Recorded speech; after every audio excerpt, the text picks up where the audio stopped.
Welcome বন্ধুরা, কেমন আছেন সবাই? আশা করি সবাই ভালো আছেন। আজ আমি এক্সপ্লেইন করব পয়জন মুভির গল্প। মুভির শুরুতে আমরা একটি মেয়েকে দেখতে পারি। একটি মেয়ে যখন শহর থেকে গ্রামে আসে নিজেকে চেঞ্জ করার জন্য, তখন তার লাইফে অনেক কিছু ঘটে যায়, অনেক প্রবলেম শুরু হয়। সেই রকমই একটি কাহিনী নিয়ে তৈরি এই মুভিটি।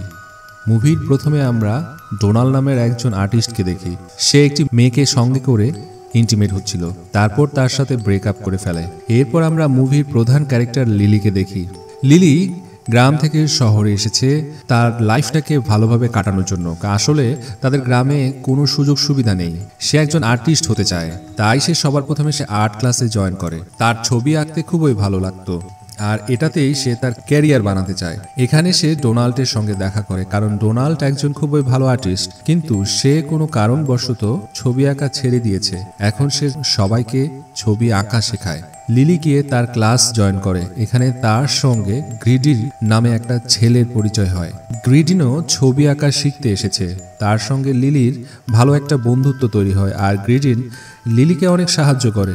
লিলি শহরে এসে খুবই খুশি ছিল। তার রুমমেটের নাম হলো অ্যামি। লিলি পরের দিন আবার আর্ট ক্লাসে যায়। ডোনাল্ড তাকে হাতে ধরে ছবি আঁকা শেখাচ্ছিল, যে কারণে গ্রিডিনের খুবই রাগ হয়। তাই সে লিলির ছবিটা নিয়ে গোটা ক্লাসে হাসাহাসি করে, কারণ লিলি যে ছবিটা এঁকেছিল সেটা খুব একটা ভালো ছিল না। কিন্তু এটাতে লিলির খুবই খারাপ লাগে, তাই সে ক্লাস থেকে বের হয়ে চলে আসে। গ্রিডিন লিলিকে ছোট করে দেখানোর জন্যই এটা করেনি, সে শুধু মজা করছিল। সে যখন দেখে লিলি খুবই রেগে গেছে, তখন সে গিয়ে লিলির সঙ্গে দেখা করে, তার সাথে তাকে সরি বলে, আসলে তাকে ম্যানেজ করে নেয়। আসলে তারা দুজনকে লাইক করতো, তাই লিলিও তাকে ক্ষমা করে দেয়। তারপর তাদের মধ্যে একটা ভালো বন্ধুত্ব তৈরি হয়। তারা একই সঙ্গে অনেকটা সময় স্পেন্ড করে। তারা দুজনে যখন একাকী ছিল, তখন গ্রিডিন লিলিকে কিস করে, আর লিলিও তাকে আটকায় না, কারণ সেও গ্রিডিনকে লাইক করত।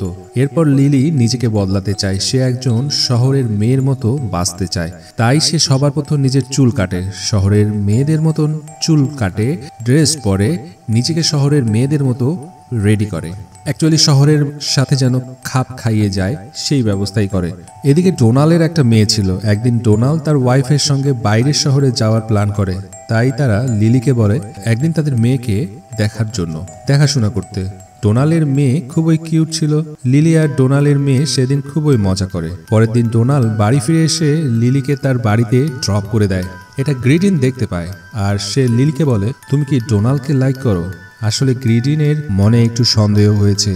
তার মনে হয় ডোনাল্ড আর লিলির মধ্যে সম্পর্ক আছে। তখন লিলি বলে আমি বাস ডোনাল্ডের মেয়ের দেখাশোনা করার জন্য তাদের বাড়িতে ছিলাম। আসলে লিলি আর গ্রিডিন দুজনকে ভালোবেসে ফেলেছে। তারা সেখানেই ইন্টিমেট হয়। পরের দিন লিলি যখন ডোনাল্ডের ক্লাসে যায়, তখন ক্লাসে কেউ ছিল না। ডোনাল্ড বলে আজকে আমি তোমার ছবি আঁকবো। আসলে ডোনাল্ডও ভিতরে লিলিকে লাইক করা শুরু করেছে, এবং সে লিলির ন্যাকেড ছবি আঁকে। আর লিলিরও কোনো আপত্তি ছিল না তার সামনে ন্যাকেড হতে।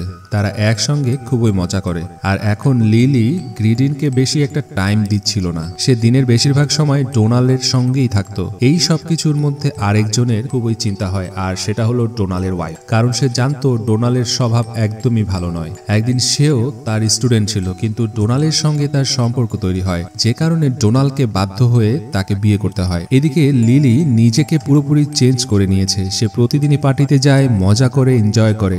আর এখানে গ্রিডিনও ছিল। সে গ্রিডিনের সঙ্গে ড্যান্স করতে করতে তার অনেক কাছে চলে আসে, যেটা ডোনাল্ড দেখতে পায়। আর সে ঠিক করে যেমন করেই হোক লিলিকে পেতে হবে। তাই পরের দিন যখন লিলি ক্লাসে আসে, তখন লিলিকে বলে আমি তোমাকে ভালোবাসি। এই বলে সে তাকে কিস করতে লাগে, আর লিলিও তাকে আটকায় না। কিন্তু হঠাৎ কলিং বেল বেজে ওঠে। তখন লিলির মনে হয় সে যেটা করছে সেটা ভুল, তাই সে সেখান থেকে চলে আসে। সে গিয়ে গ্রিডিনের সঙ্গে দেখা করে, কারণ সে খুবই স্যাড ছিল। লিলি গ্রিডিনকে বলে প্লিজ আমাকে ছেড়ে কোনোদিনও যেও না। পরের দিন ডোনাল্ড লিলিকে ইনভাইট করে তার বাড়িতে ডিনারের জন্য, কিন্তু লিলি গ্রিডিনকে সঙ্গে নিয়ে আসে, যেটা ডোনাল্ডের একদমই পছন্দ হয় না। সেদিন রাতে তারা খুবই এনজয় করে, যে কারণে ডিনার শেষ হতে হতে অনেক রাত হয়ে যায়। আর ডোনাল্ড আর লিলি যখন একা ছিল, তখন ডোনাল্ড খারাপ কিছু করতে লাগে। লিলি তাকে বাধা দেয়। কিন্তু সে লিলির কোনো কথাই শুনছিল না। এই সব কিছু ডোনাল্ডের মেয়ে দেখতে পায়। তারপর ছুটতে ছুটতে সে বাড়ির বাইরে চলে যায়। ডোনাল্ডও তার পিছনে পিছনে যায়। এই কারণে গ্রিডিন আর ডোনাল্ডের ওয়াইফ ডোনাল্ডও তার পিছে পিছে বাইরে চলে যায়। এই কারণে গ্রিডিন আর ডোনাল্ডের ওয়াইফ লিলি আর ডোনাল্ডের মধ্যে যেটাই ঘটছিল সেটা বুঝতে পেরে যায়। এদিকে বাচ্চা মেয়েটি ছুটতে ছুটতে রাস্তার মধ্যে চলে আসে আর একটা গাড়ির সঙ্গে তার অ্যাক্সিডেন্ট হয়, কিন্তু ভাগ্য ভালো ছিল তার মেয়ের কিছুই হয় না। এই সব দেখে লিলির খুবই খারাপ লাগে। সে ছুটতে ছুটতে সেখান থেকে চলে যায়। ডোনাল্ডও তার পিছনে পিছনে তার বাড়িতে চলে আসে। সে লিলিকে ধরে বলে, আমি এত সহজে তোমাকে যেতে দেব না। এই বলে আবারও তার সঙ্গে খারাপ কিছু করতে শুরু করে। তখনই গ্রিডিন সেখানে চলে আসে। তাদের মধ্যে লড়াই হয় আর এরই মধ্যে ডোনাল্ড উপরের ফ্লোর থেকে একদম নিচে এসে পড়ে। সে খুবই আঘাত পায় আর যে কারণে তাকে হসপিটালে ভর্তি করতে হয়। এরপর থেকে লিলি আবার আগের মতো হয়ে যায়। সে নিজেকে চেঞ্জ করে শহরের মেয়েদের মতো হওয়ার চেষ্টা করেছিল। সে বুঝতে পারে এটা আসলে তার ভুল ডিসিশন ছিল। সে গ্রিডিনের কাছে গিয়ে এই সবকিছুর জন্য সরি বলে। গ্রিডিনও তাকে ভালোবাসতো, সেও তাকে ক্ষমা করে দেয়। আর এখানেই এই মুভিটার হ্যাপি এন্ডিং হয়ে যায়। সো ভিডিওটা ভালো লাগলে অবশ্যই একটি লাইক দিবেন, কমেন্টসে জানাবেন কেমন লাগলো। আর যারা আমাদের চ্যানেলটিকে সাবস্ক্রাইব করেননি তারা সাবস্ক্রাইব করে রাখতে পারেন। ধন্যবাদ।